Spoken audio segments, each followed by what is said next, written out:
Du coup, je m'appelle Cédric Canton, j'ai bientôt 24 ans. Je suis étudiant en dernière année de master de sciences politiques à la Sorbonne, Paris 1, avec une spécialisation en relations internationales et en communication politique. Et j'ai une activité, donc, disons, à vocation journalistique à côté de mes études. Donc j'ai écrit 2 livres, Nos destins communs et Chronique d'une humanité. Et à côté de ça, j'essaye de couvrir différents événements pour apporter des images, quelques reportages, etc. Sur l'actualité.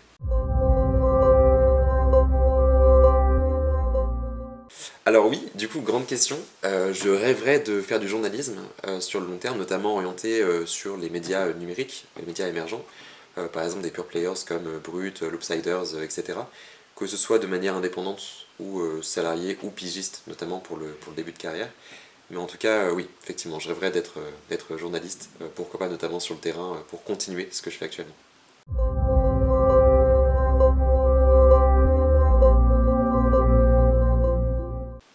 Alors là, en fait, ça a été un long processus et j'irais assez incrémental parce que c'est venu sans forcément que j'aie à le réfléchir. J'ai commencé à couvrir en fait les manifestations à partir des événements de la Sorbonne, l'occupation l'année dernière, donc en juin, vraiment c'était mai-juin 2022. Pour vous donner un petit peu de contexte, la Sorbonne avait été occupée à la suite du second tour, de l'annonce du second tour de l'élection présidentielle, donc notamment l'opposition Macron et Le Pen. Et donc, voilà, effectivement, en réaction, différents établissements avaient été occupés, dont la Sorbonne. Étant donné que j'étais étudiant à Paris 1, j'avais la possibilité de prendre des images, je me suis dit à ce moment-là, bon, bah, qu'effectivement, j'avais pas forcément m'en priver. Et je me suis rendu compte que ça fonctionnait bien sur les réseaux, que ça me permettait d'avoir un peu plus de contact que ce que j'avais l'habitude d'avoir habituellement, donc par exemple avec Brut, Loopsider, etc. Et j'ai décidé de continuer par la suite, en septembre, puis en janvier, et encore récemment donc avec la réforme des retraites, notamment parce que j'avais le sentiment que ça me permettait d'avoir accès à un terrain un peu plus extrême que ce qu'on a forcément l'habitude de voir gérer habituellement avec d'autres terrains, et donc de prendre en expérience, techniquement, voilà, donc de progresser.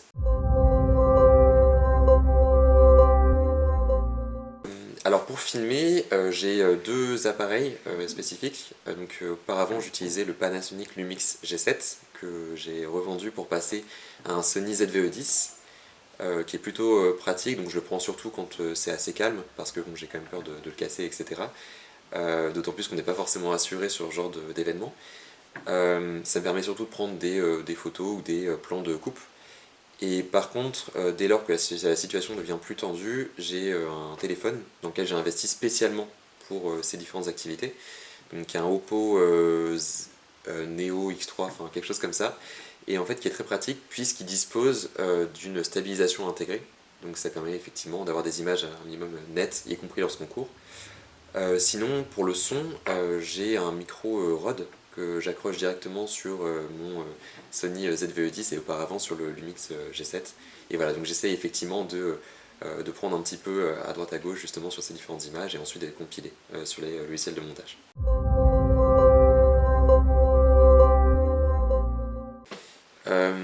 Je dirais que j'ai pu observer une sorte de montée de la violence, très clairement. Une montée des tensions, que ce soit du point de vue des policiers ou des manifestants. Enfin, de toute façon, de manière générale, quand j'essaye de filmer ce genre de manifestation, j'essaye dans un même temps de prendre du recul et de ne pas forcément me mettre d'un côté ou de l'autre des camps en présence. Mais très clairement, il y a une montée de la violence, même notamment des armements qui sont utilisés. Beaucoup de LBD. Je vais prendre par exemple la manifestation d'hier, puisqu'elle était très importante, donc le jeudi 23 mars. Donc il y a eu beaucoup de LBD utilisés devant moi, donc ce sont des flashballs qui peuvent provoquer quand même des dégâts assez importants. Énormément de gaz lacrymogène, au point justement que certaines personnes se sont effondrées parce que leurs poumons étaient saturés. Beaucoup de grenades de désencerclement. L'un de mes amis journalistes en a pris une dans le torse, donc ça a carrément traversé en fait son pull et ça lui a brûlé effectivement les pectoraux. Et puis en sens inverse, énormément de mortiers d'artifice, de pierres, etc. Si bien que là aussi, des policiers ont été blessés. Donc oui, globalement, vraiment une montée de la violence. Si bien d'ailleurs que pour rebondir sur ce que tu disais tout à l'heure, je voulais te répondre sur ce point. La plupart des journalistes sont obligés de s'équiper assez lourdement, c'est aussi mon cas maintenant. Je le faisais pas forcément au début, jusqu'au jour où en fait j'ai failli être blessé assez grièvement, parce qu'un manifestant a lancé une bouteille en verre qui se dirigeait droit vers mon visage. J'ai eu de la chance de l'esquiver au dernier moment, mais sinon ça m'a envoyé à l'hôpital. Et donc maintenant j'utilise donc effectivement un brassard de presse, ça c'est obligatoire, pour que les policiers puissent faire la distinction, mais aussi un masque pour les yeux, pour essayer de tenir aussi un minimum vis-à-vis des gaz utilisés, et un casque aussi. Ça, c'est une obligation absolue maintenant. Alors, j'aimerais bien, pourquoi pas, le devenir à terme, mais maintenant, je ne m'estime ni JRI ni journaliste tout court, parce que je pense qu'effectivement, il faut apprendre à prendre un peu plus de recul à ce niveau-là, et dans la mesure où je suis encore étudiant, j'ai beaucoup de choses à apprendre. Effectivement, je suis allé plusieurs fois sur le terrain, une quinzaine de fois, je pense, sur ces manifestations, mais j'estime que j'ai encore beaucoup de choses à apprendre, notamment auprès des différents journalistes qui, eux, sont professionnels, ont leur carte de presse, travaillent régulièrement pour des médias, etc. Donc pour l'instant, j'essaye effectivement d'en adopter les postures, mais j'estime que je ne suis pas encore.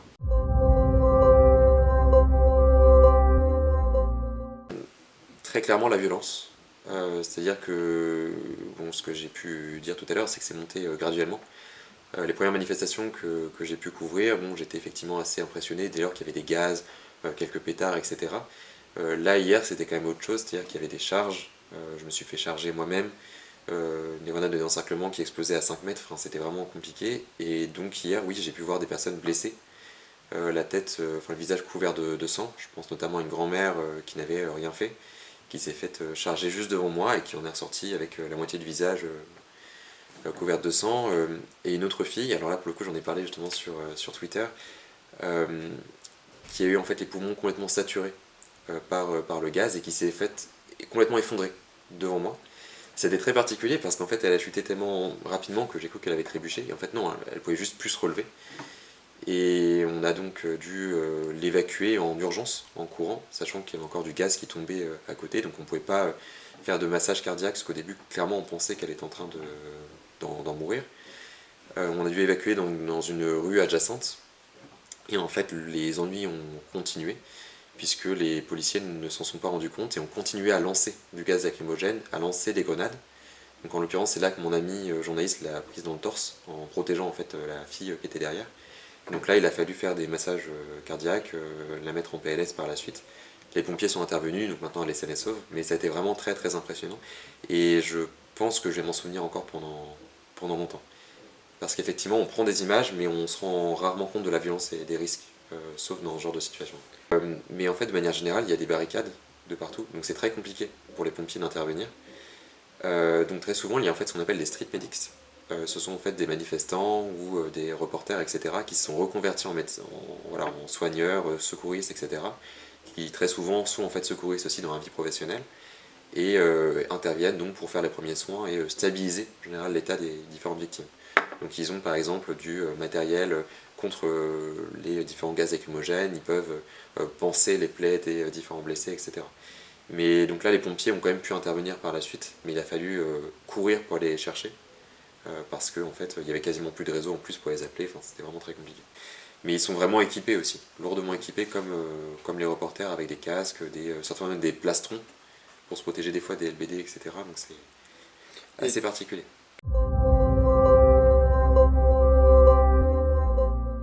Alors en fait, je pense qu'il y a vraiment deux choses à prendre en compte, et tu as totalement raison, justement par rapport à cet écart de violence. Le premier élément, c'est sur le caractère organisé ou non, déclaré ou non, de la manifestation. Bon là, hier, effectivement, c'était un cas à part, puisqu'elle était déclarée et qu'il y a eu quand même énormément de violence, mais sinon, pour la plupart des manifestations déclarées, effectivement, ça se passe bien. À part dans les derniers instants, mais à la limite, c'est peut-être 30 minutes de violence, mais ça reste stabilisé, il n'y a pas forcément de souci, puisque même le parcours étant déclaré, les policiers peuvent se mettre aux abords de la manifestation et couper le cortège en deux, par exemple, dès lors que c'est nécessaire. Là où c'est plus violent, c'est quand on parle de manifestations sauvages, c'est en fait des manifestations spontanées, qui ne sont pas déclarées. Ça s'est largement propagé par exemple sur Twitter récemment, avec des rendez-vous Bastille, Place d'Italie, République, etc. Et donc là, en général, on n'est même plus d'ailleurs sur les mêmes escadrons de police, pas forcément sur des CRS, mais sur la Brave, qui n'a pas exactement les mêmes logiques en termes d'intervention. Les CRS encadrent, la Brave réprime largement.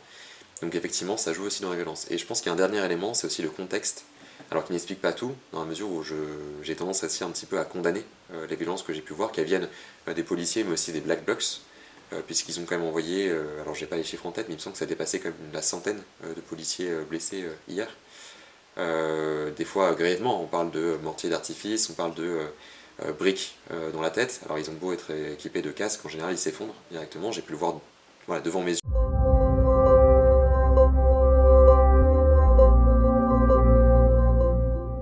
Alors tout va dépendre en fait de l'évolution du contexte politique. Par exemple, autour de la réforme des retraites, on sait justement qu'il y a tout ce débat actuellement entre l'opposition et la majorité, savoir si la réforme va être maintenue, si elle va être censurée ou non par le Conseil constitutionnel. Donc je pense que ça va largement dépendre de ça.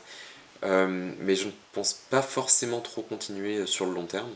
Pourquoi pas s'il y a vraiment de gros événements, mais j'aimerais bien plus me focaliser maintenant sur d'autres types de contenus. Là par exemple j'ai un projet avec pas mal d'interviews qui vont arriver. Une interview par exemple d'un reporter de guerre, ensuite de Gwendolen Sayer aussi, donc c'est Miss Champagne-Ardenne, rien à voir du coup, vraiment rien à voir.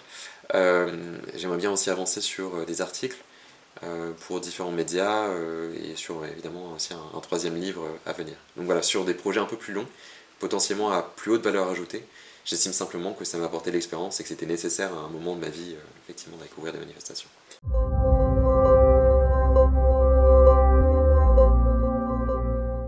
Alors en fait, je dirais les temporalités et processus d'écriture ont largement différé selon les livres.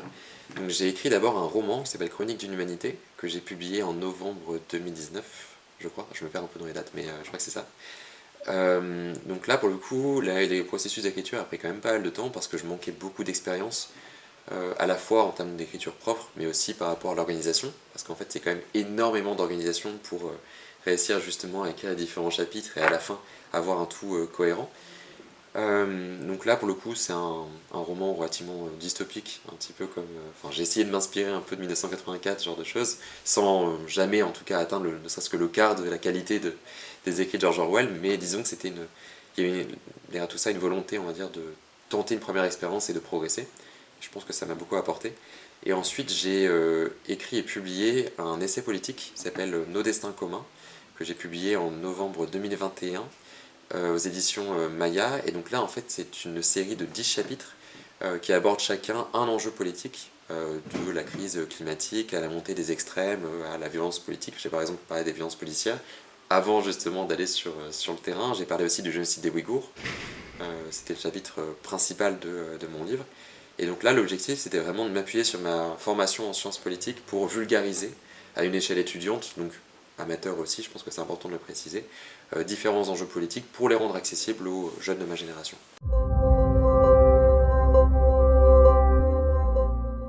Et donc là, j'espère pouvoir rédiger un troisième livre, cette fois-ci sur des enjeux de surveillance numérique, notamment ce qu'on appelle le capitalisme de surveillance. Par exemple autour de tous les scandales évoqués par Snowden par exemple, et des affaires qui tournent autour de TikTok, Google, etc. de manière plus récente. Alors c'est tout l'enjeu, c'est-à-dire qu'en fait c'est même plus qu'en préparation parce que je suis en train de travailler dessus dans le cadre de mon mémoire, c'est un petit peu l'avantage, c'est aussi pour ça que je voulais faire un mémoire parce que je savais que ça demandait beaucoup de recherche, notamment en termes de littérature, en sciences sociales, en sciences politiques, mais aussi sur le terrain. Mais j'espère pouvoir le sortir, au début je me disais novembre 2023, pourquoi pas, pour sortir à chaque fois en novembre. Je pense qu'il ne sera pas prêt. J'aurais forcément fini le mémoire en novembre, mais pas nécessairement le livre, donc sûrement début 2024. En fait je pense que j'ai eu deux timings très très différents. J'ai mis 3 ans pour le premier, alors même qu'il était assez court, mais vraiment parce que je manquais d'expérience et même que je stressais avant d'écrire, parce que il y avait un petit peu une forme de syndrome de l'imposteur. J'estimais que j'avais pas forcément de légitimité à écrire un livre, etc. Et puis c'est vrai qu'on me le répétait aussi beaucoup à l'époque, que bon, voilà, il fallait aussi voir chaque chose en son temps, etc. Donc j'ai mis vraiment beaucoup de temps, c'était parfois très dur de me mettre à écrire. Et j'ai mis beaucoup moins de temps pour Nos destins communs, où j'ai écrit finalement certains chapitres au moment de la préparation de l'émission En quarantaine, que j'ai lancée sur internet avec mon ami Léonard. Et ensuite j'ai écrit la plupart des autres chapitres, je dirais 2 tiers du livre, en 3-4 mois pendant l'été. Donc là c'était des journées effectivement de 10 à 12 heures je dirais d'écriture ou de travail, mais parce que je savais qu'il fallait impérativement que je l'ai terminé avant de débuter le master, au risque de ne jamais le finir tout court.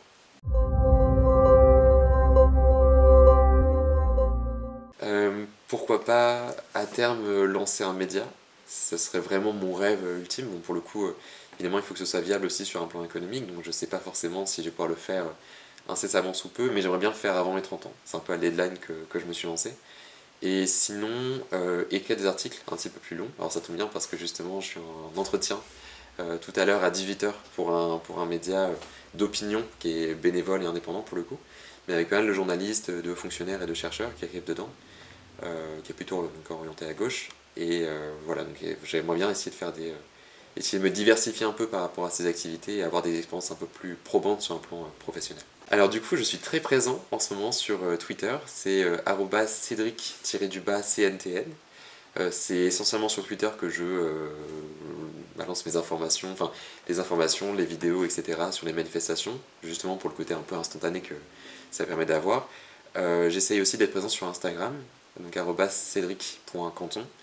Et je compte me relancer sur YouTube très bientôt, prochaine vidéo dans une semaine, enfin première vidéo d'ailleurs dans une semaine, cédric.mp4.